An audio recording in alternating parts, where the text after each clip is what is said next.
Hey everybody, welcome to this video I'm putting together. If you're watching this, chances are either didn't make it to my comp masterclass or had stuff that you want a refresher on or couldn't quite keep up with, and that's totally chill. If you're someone else, that's also great. And yeah, I'm just going to dive straight in. So the first thing you want to do is just open up a copy of Nuke.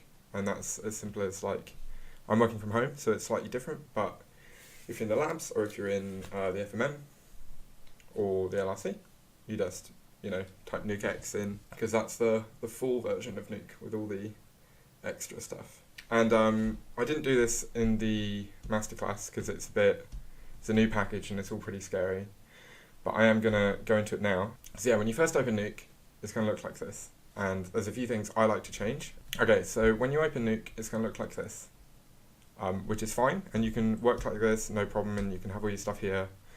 But for me personally, and especially because node graphs generally don't go down, you don't need this width. And the most important thing when you're comping is the image that you're working on. So we want to try and maximize the size of this whilst keeping as much of the real estate on the screen as we can. And so what I like to do is I like to grab this guy here and put it down in this corner. I like to grab this and I can do this. Yeah, there we go.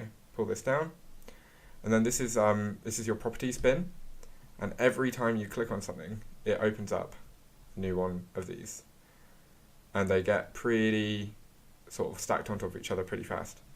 And so this here is set to number 10, which is how many things you have in your properties bin. I like to set this to 1. Just so that whatever it is I've last done, whatever it is I'm last working on, is just right here for me to play with.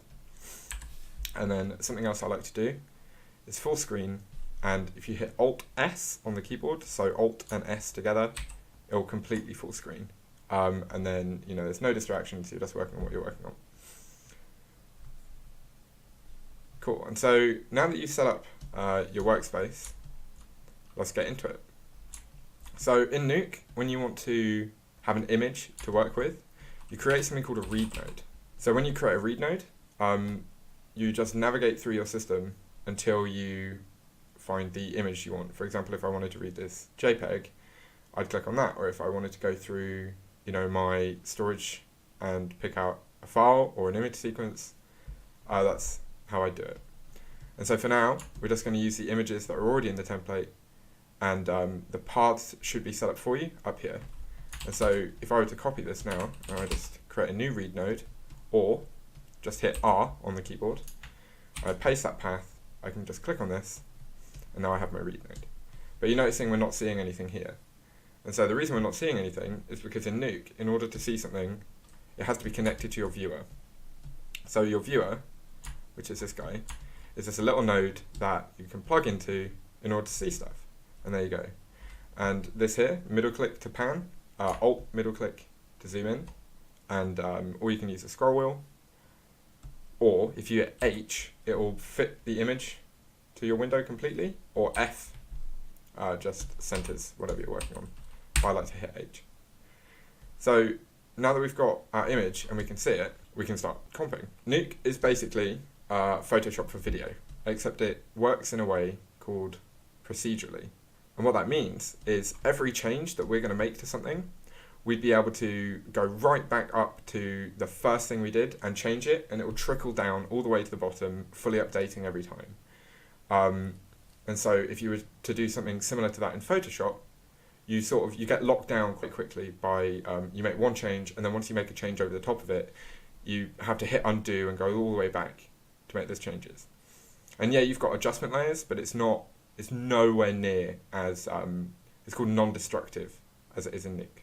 When you're working in Nuke, two things I'd say you should have is a Wacom tablet, and I'd also recommend getting like a notebook that you can write your notes down in. So for example, if I was working on this and then someone was giving me feedback and they said, hey, I'd really like it if this was a bit darker, or I'd like it if it was more shadow down here or brighter over here, I'd be able to write those notes down and just have them there and then work on those notes one by one. It doesn't matter if you don't have a Wacom tablet.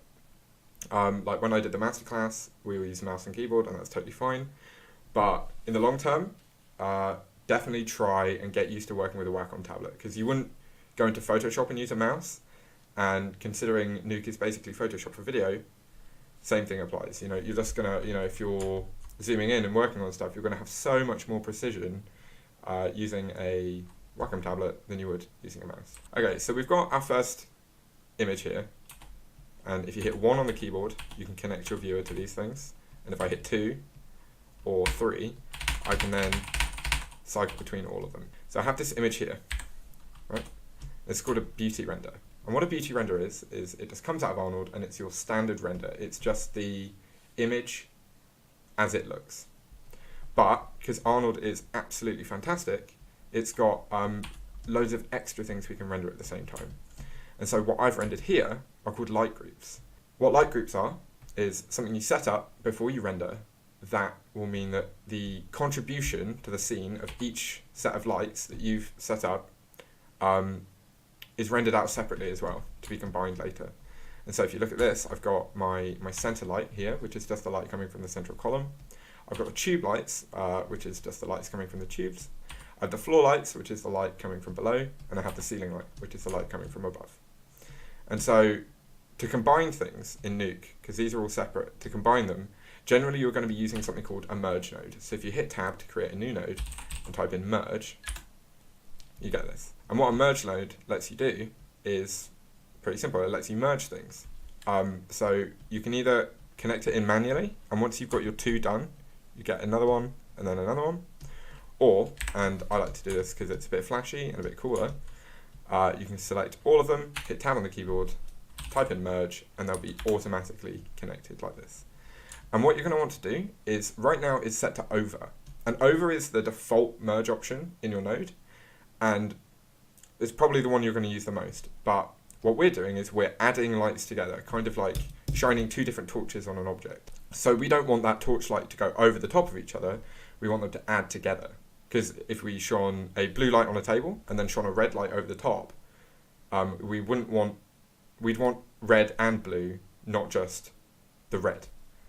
And so if you set it from over to being plus, they'll get added together. Okay, so now that our lights are all plus together, or added together, you'll see that we can now flip between them, 1, 2, 1, 2, 1, 2, and see they're now exactly the same. What we've done is we've managed to rebuild our beauty in Nuke using the light groups. And, you know, why have we done this? Well, it's because Nuke is just a big calculator, it's a lot more efficient than a renderer, because a renderer has to calculate all the bounces of light and all of this. So if we spent like 20 minutes, 40 minutes rendering out this image, and then we showed it to somebody, we'll have a pretend client, you know, we showed it to the client and they said, oh, you know, I didn't want these lights blue, I wanted them orange. We'd have to wait another 40 minutes to get that image. Or, rather than waiting 40 minutes, I could click on this and type in, hit tab, and then type in grade, like color grade, and I could, you want to use the gain for this? I could grab my blue and turn it down, and all of a sudden we've got green. Or I can spin it around to be sort of orange or whatever. So if I really, really push this up and pull it into orange, yeah, look at that. And all of a sudden, rather than waiting 40 minutes, we've done it in 10 seconds, and we've got a happy client who's going to let us go home on time. And so if you're following along, something I'd say you should do now, and this is what we did in the class, was to grab your light groups and just, you know, just play around with them and just sort of make an image that you've put your mark on, and, you know, just have fun with it. Don't go into it trying to make something tasteful. See if you can just make something absolutely ridiculous. Just go as ham as you like, you know. No one's going to see it, no one's going to judge you. This can be your own little private comp to do what you like with. Oh, there we go. Now we've got a little John Wick TARDIS going on. Okay, so now that we've got our crazy render that's completely different to the original, and, you know, the client looked at it and they're immediately like, wow, that's so incredible. How have you done this? You know exactly what I wanted. We can start playing around with it a little bit more, because why stop there?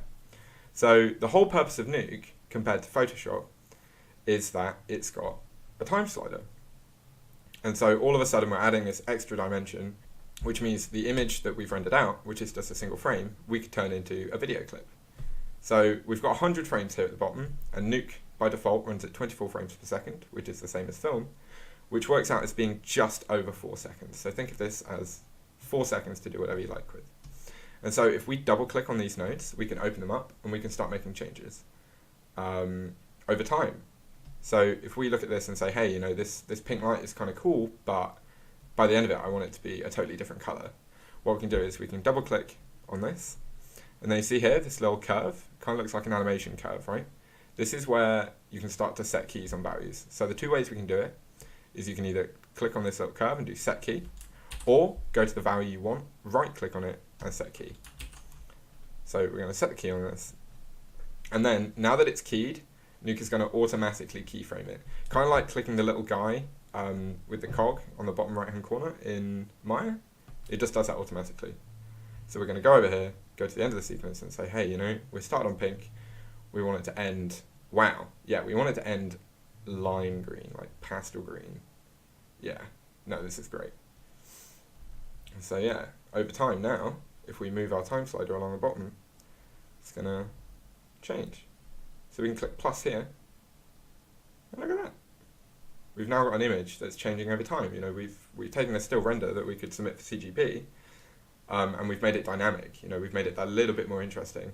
And what, if you're following along, it took you, like, apparently it took 14 minutes and 22 seconds. And think about that. Think about how many weeks you've been spending, and all of a sudden you've gone from having one image to having 100. That's efficiency.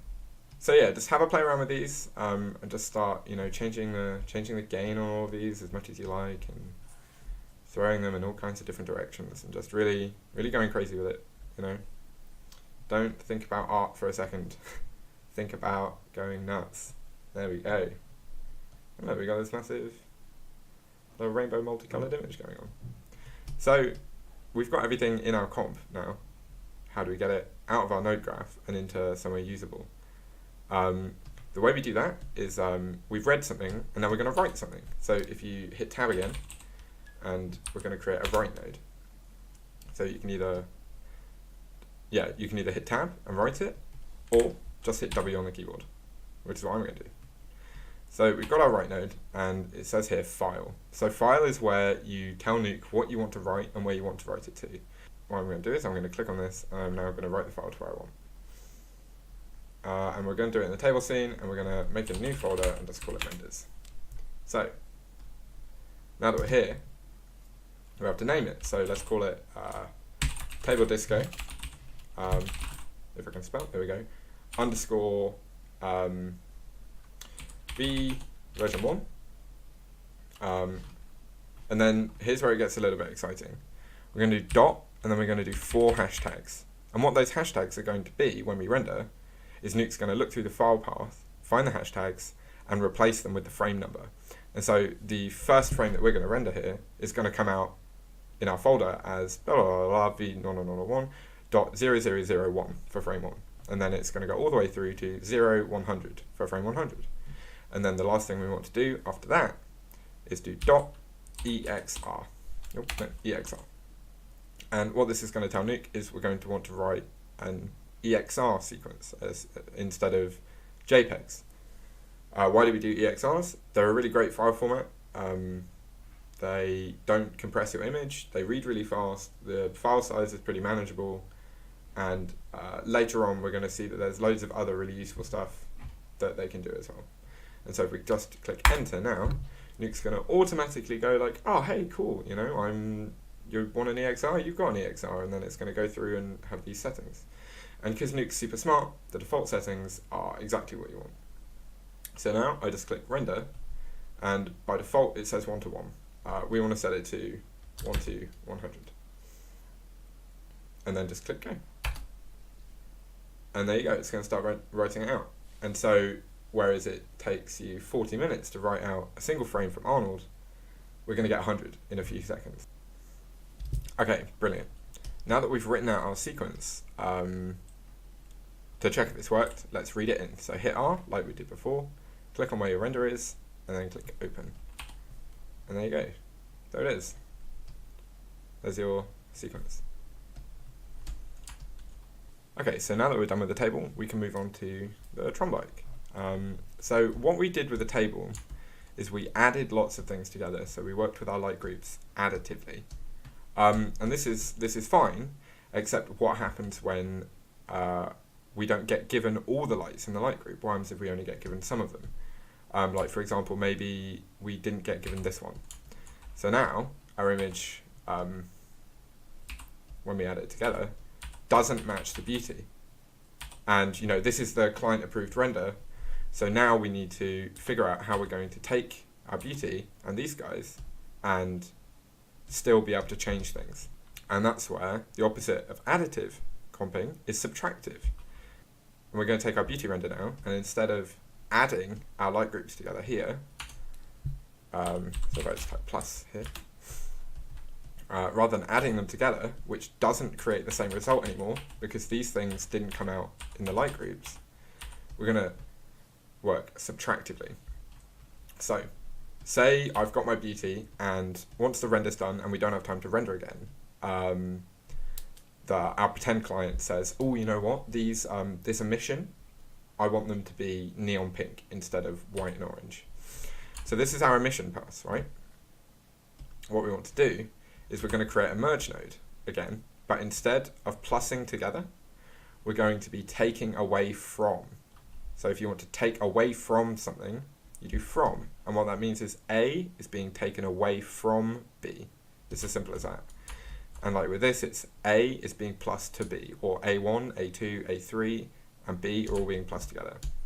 So now that we've taken away from, you can see that our emission, everything that had emission in the shader, isn't there anymore, which looks really freaky. But now that we've taken it away, this might seem a bit complicated, but we can do a merge and we can plus it back again. And we should get, oh, hello, we can plus it back again. And we should get the same result as we did before. There you go. So if you take something away and add it back, oh, and if you hold control, by the way, that's how you get these little dots or elbows. Or you hit dot on the keyboard and just slot it straight in. And it's a good way of keeping things organized. And so now, if we look at this at the end, and we have this at the beginning, they are the exact same. But what this means is, once we've taken this away, we can now make a change in this spot here, so when it gets plussed back in, we don't get the same result, we get something different. So if I create a grade node here, and we say, hey, you know what, the client wanted bright pink, they're going to get bright pink. You see that? You see how we've changed this one part of the image without affecting the rest of it, or without even having all the individual components. We've just got the final output and one specific part, kind of like this. And so we can toggle this on and off, or we can move the mix and pick a point we're happy with. And yeah, now we've managed to change this again, all without having to render. And so something you're going to notice is that a lot of things that happen in comp happen because it's just so much faster than doing it in render. If we had an unlimited amount of time and money and whatever, we do almost everything in render, but that's not the case.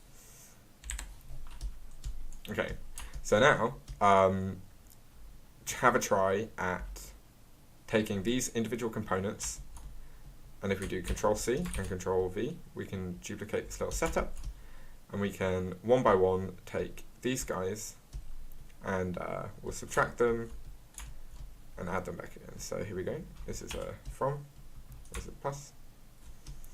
So this guy is, what's he doing? He's doing these little reflections by the looks of it.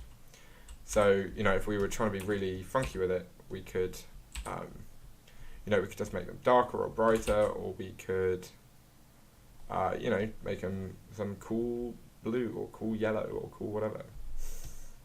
So yeah, like we did with the table, have a play around now with making your own sort of crazy image by just subtracting these guys. Yeah, now that we've created this, let's try and make the image sort of even more interesting.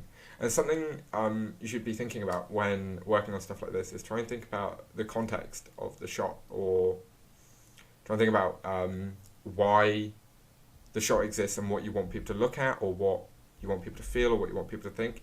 And so for this shot, for example, we want people to be focusing on this guy because this is like the hero bike. This is a good guy, And then this guy back here is like, who is he? We don't care. We just know he's blown up, and that's enough for us. And so if we want to draw the attention to this bike, and we were thinking photographically, we'd say, hey, you know, maybe this bike is in focus and this bike in the distance is sort of out of focus. And the way we do that is with something that Arnold can give you called a Z pass, or a depth pass.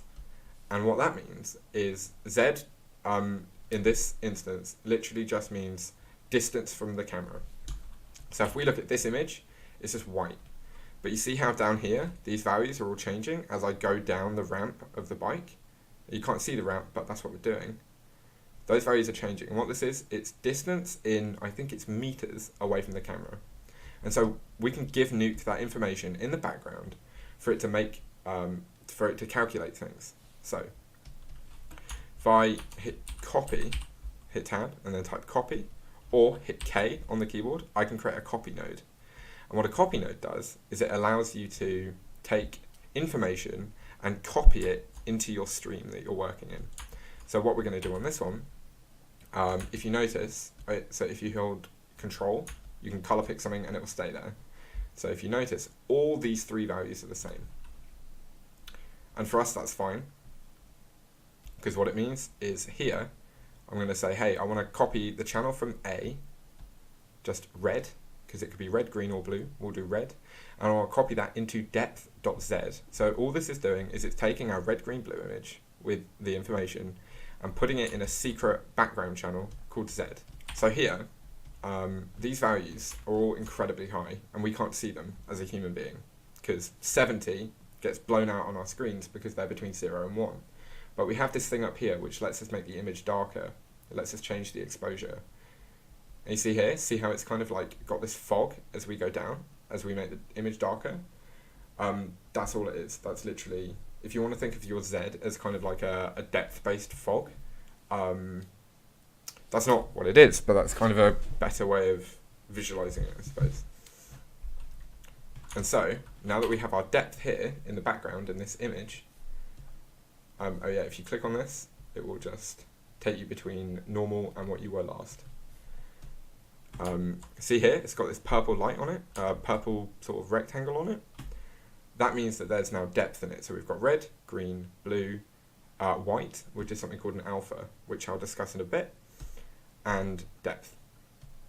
So if I hit tab and do a Z defocus here, we can now defocus using the Z path. It's good, isn't it? It's kind of smart. And if I tell it to use the math of being depth, I can just click on where I want to focus on. That will go sharp, and the background will go out of focus. And I can, you know, turn this up to 11, and you know, we've got this neon John Wick exploding Tron bike now. And if you remember earlier, I was talking about how Nuke works completely procedurally. So whereas in Photoshop, if you were to have changed all these colors and then defocus it, those colors would get locked in. But we don't have that. I can go here and I can say, hey, you know, I want this to be a lot darker, and it will just live update as I'm doing it. And the amount of time it would take to do something like this if we rendered it would be ages. And we wouldn't be able to do anything like this in Photoshop, which is why Nuke is such a neat package, and it's honestly not that scary. Cool, so now that we've done that, we can move on to the next bit, which is the pod racer. Now this is something I didn't manage to get onto in the lecture, and so let's get on to it now. So we have our background here, which I literally screenshotted from the Phantom Menace, which is totally fine. You know, I didn't get done for plagiarism in my submission. People knew. Well, I think I put in my logbook that I got this from the movie. You know, it's no big deal. So yeah, now that we have this, we can take the render of my pod racer. I think I'm missing something.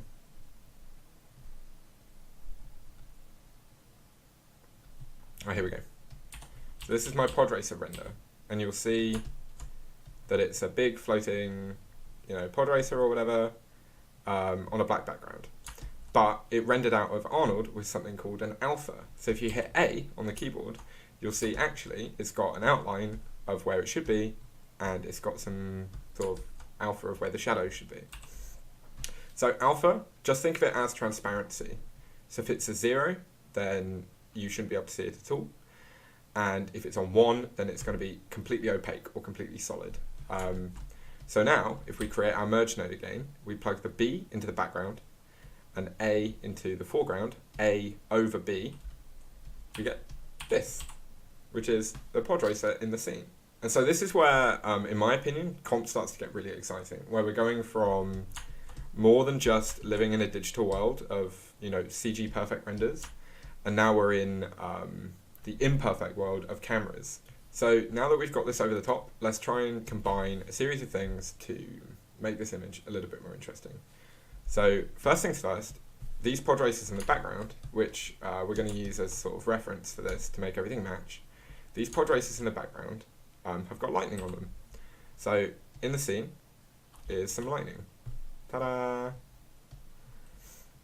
Now you might notice something's wrong with our lightning. The lightning in the back is sort of blue, not blue. Our lightning's blue, their lightning's purple. So let's go on our lightning, and we're going to do something called a hue shift, right? And what this is going to do is it's going to take the hue of what we're working with. So this has got a blue hue and allow us to change it. So this hue rotate slider allows us to change the color of what we're working with, right? So now we can give it that sort of purple color we want. One thing it does do though, is you see here in the green, it's actually going negative. When we combine that, that's going to be a problem. We can't see those negative values, but Nuke is still calculating them. So we're going to want to create something called a clamp. And what a clamp does is it blocks out any values below what you tell it. And by default, it says if you're below 0, I don't want you. If you're above 1, I don't want you. We're going to disable the stuff for above 1, because if our lightning's really bright, we want to keep that. And now, because lightning is technically light, we're going to plus this over the top of everything. So we'll just plug it in like that, and plug it in like that. And now when we look at the end, it's perfect. It's exactly like in the movie. So what do we need to change? Well, first things first, it's in the wrong place, and it's the wrong size. And the way you move things in Nuke is with something called a transform node. Transform literally just means, you've got your translation, rotation, scale in this sort of 2D screen space. So if we hold down Control, we can move this guy right to the corner. And now, when we grab it, we can put it where we want. So let's say for now, we're going to put it about here. The next problem is that it's not lined up properly. So you can either grab this guy, and if you hold shift, it'll stop it snapping, and you can just be really, really subtle with it. Or if you move it all the way out here, you can just do tiny adjustments and move it in and do bigger adjustments. And so now that it's rotated slightly better, we're going to want to move this scale, or grab this ring and scale it down so that it's about the right size. And there we go, there's our sort of lightning. And if we want, we can look at it and say, hey, you know what, I want it a bit brighter. And we can go to the top before we made all the changes and make it brighter or make it darker. And it's this kind of like procedural, snappy, really fast sort of workflow that makes Nuke so useful. So now that we've got this, we can start to make even more changes to it. For example, we can look at the image and say, hey, you know what? I don't like how bright this spot is. And so I rendered out separately the light just from the lightning, which was just an area light in Arnold set to be a cylinder. So if I come down here and I bring my if I bring my pod racer, it's getting kind of late. If I get my pod racer, I can make a merge, take it away with a from, see that? And then I can create a plus node or a merge node set to plus, they're the exact same. And I can now change it. So if I plug a grade in here, I can do this. So if you look, I can make it a match, or if I think, hey, maybe it's too blue or not red enough, like maybe this kind of matches a little bit more or something like that, and I can just move all these things in order to make it what I want. Something else I could do is, if I was feeling really ridiculous, I could say, hey, you know what? My lightning is not glowing enough. So I can go under here or pretty much anywhere in this. Order of operations in Nuke can get really, really complicated really, really quickly. So for now, don't worry about it. we're just going to plug this in wherever. So if you hit tab and type glow, bam, we've got some glow. And you can turn this up to 11 and you can change the brightness of it and just have fun with it. What's the point in coming on a degree where you make pretty pictures if you can't go nuts in your first year, because it doesn't count anyway. Don't quote me on that though. And yeah, one last thing that's kind of obvious that there's an issue is that this guy is sticking over the top. So what we're going to do is right at the end, we're just going to make a crop node, and you could either grab this and just pull it down, which would work fine, or I believe if you set this to be 2.35, that is actually the aspect ratio of this shot anyway. And yeah, now we've got something that looks kind of cool. Alright, awesome. If you made it this far, well done for sticking through it and making it to the end. Thanks for, listening, and I hope if there was anything you didn't understand the lecture, you sort of get it now, and that the new stuff wasn't too scary, or if I have scared you, that sort of leads me on to my next thing, which is, from this you get an idea for sort of what Nuke is for and what it actually is, and how it can be used, even if you don't feel like you could replicate everything that we've went through, or you fully understand what's happened. I hope it sort of just eased you into the sort of principles of what compositing is, so that sort of next semester in semester B, you're a bit more ready for the comp brief.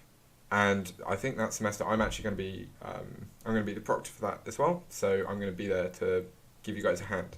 Which leads me on to sort of the next stuff, which is, say you've really enjoyed this and you want to now, in your own time, go away and dive into it and how to get started. And that's great. And so I'm going to go through a couple things I think that would be really useful for you guys to do that. So here is just a few sort of sites to go on to sort of get an idea for things. So Nuke Station is a website, unsurprisingly, about Nuke, with just loads of random tidbits of information of like, hey, you can go here to find things out, or you can go to, somewhere else to find things out. And again, it's very,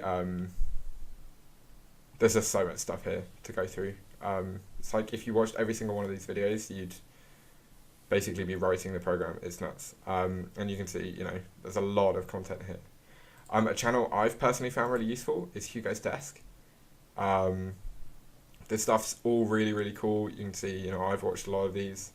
I actually, I went to FMX at the end of first year. I actually met Hugo. He's like the nicest guy in the world. I've never seen anybody so like social. It's ridiculous. He seemed to know everybody. And he's got a lot of sort of ties with the Foundry as well. So he really does know his stuff. Lester Banks is another website where it's got Nuke here, with loads of really cool stuff here. And then there's actually a graduate from this uni called Josh Parks, and he's got a website, Compositing Pro, which is really cool. It's got loads of like specific training, but it's also got something I think is really useful for everybody, which is his newsletter. And if you sign up for his newsletter, how often is it? Every week, every couple of weeks, he sends out just like, hey, I work in industry and this is some cool stuff I found recently. And it's all super rad. And it's a lot of stuff that maybe came from here or came from one of these other places. Yeah. And then something else, if you're feeling like you really want to dive into it and you really want to like go crazy, there's a site called Effects PhD. Now this is kind of expensive. It's like, how much is it? It's like £90 a month or something. Is it that much? I think it's a lot. But yeah, it is pretty expensive. Okay, it's not. Yeah. Anyway, and this stuff has got industry-led tutorials from like VFX supervisors or compositing supervisors or lighting supervisors or, whatever you're interested in. So like, for example, in the summer between first and second year, I got this for 1 month. I went through all the tutorials I possibly can. I took notes. I downloaded all the materials and sort of absorbed that as well. So, you don't, like, this is a lot of money. I'm not saying you have to, but I'm just saying, it's there. Yeah. And so if you guys have any questions and want to like contact me, that's totally fine. I don't mind you messaging me on Facebook. We're all at the same uni. We're all going to be friends one day. It's going to be great. Also, if you want to keep it formal, there's my email. You can contact me there, or you could add me on LinkedIn or send me a message. And yeah, if you want to know a little bit more about me or what I've worked on, my reels on my website. So yeah, awesome. I hope you guys got what you wanted out of this, and yeah, I'll see you in the FMM probably.